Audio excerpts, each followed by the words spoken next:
ഇന്ന് തന്നെ ഡൗൺലോഡ് ചെയ്യൂ. കാണൂ നിങ്ങളുടെ ഫേവറേറ്റ് ഷോസ്. മതി മതി മതി മതി മതി.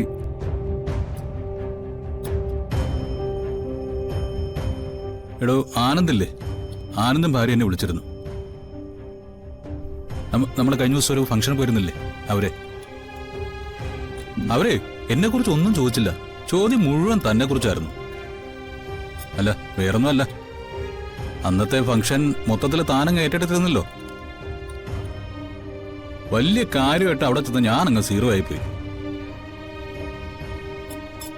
പക്ഷേ എനിക്ക് പാട്ട് കേൾക്കാൻ ഒരുപാട് ഇഷ്ടമാണ്, പാട്ടുകാരി ഇഷ്ടമാണ്.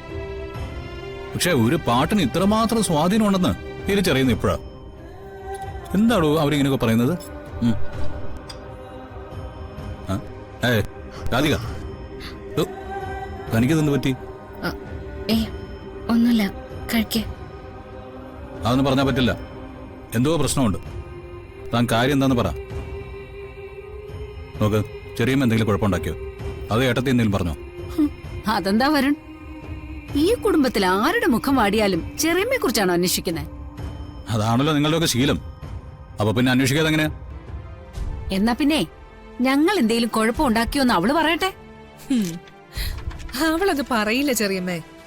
സത്യം പറഞ്ഞാ ഇവിടെ നടന്നതൊന്നും വരുൺ അറിയരുതെന്നല്ലേ അവൾ ആഗ്രഹിക്കുക. അതെ രാധികേ, എന്താ സംഭവം? എന്താ അവര് പറയുന്നേ?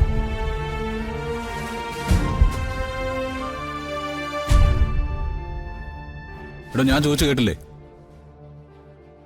എടോ, തന്നോട് ഞാൻ എന്താ പറഞ്ഞിട്ടുള്ളത്? എന്തെങ്കിലും ഒരു കാര്യം തന്നെ അപമാനിക്കുന്ന രീതിയിൽ ഉണ്ടായാൽ അപ്പൊ തന്നെ പ്രതികരിക്കണം എന്ന് പറഞ്ഞിട്ടില്ലേ? പിന്നെ എന്തിനാ താനീ മടിക്കുന്നേ?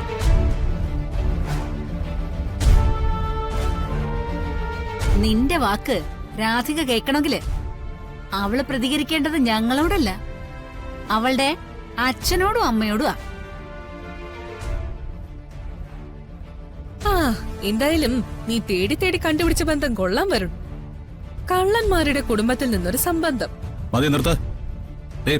ആവശ്യമില്ലാത്ത വാക്കുകളൊന്നും പറയണ്ട. അല്ല, എന്താ രണ്ടുപേരുടെ ഉദ്ദേശം? രണ്ടെണ്ണത്തിനെ അച്ഛനോട് നിർത്താൻ ഉദ്ദേശിച്ചിരിക്കുന്നത് കൃത്യമായിട്ടുള്ള അവധി പറഞ്ഞിട്ടാ. അത് കഴിയുമ്പോ രണ്ടും ഉടനെ ഇറങ്ങേണ്ടി വരും. ഞങ്ങൾ ഇറങ്ങുന്നതിന് മുമ്പ് സ്വന്തം ഭാര്യ എവിടെ നിന്ന് ഇറങ്ങേണ്ടി വരുമോന്നൊന്ന് അന്വേഷിച്ചു നോക്ക്. രാധിക, നോക്ക്, താൻ എന്താ കാര്യം എന്ന് വെച്ചാ പറ. വെറുതെ മനുഷ്യനെ ഭ്രാന്ത് പിടിപ്പിക്കില്ലേ? കാര്യം എന്താണെന്ന് ഞാൻ പറയാം. കണിമംഗലത്തുനിന്ന് കുറച്ച് ആഭരണങ്ങൾ കാണാതെ പോയി. കഴിഞ്ഞ കുറച്ച് ദിവസങ്ങളായി അത് അന്വേഷിച്ചോണ്ടിരിക്കുകയായിരുന്നു.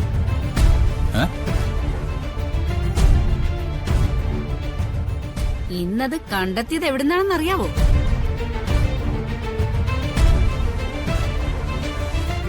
ഇവളുടെ അമ്മയുടെ കഴുത്തിൽ നിന്ന്.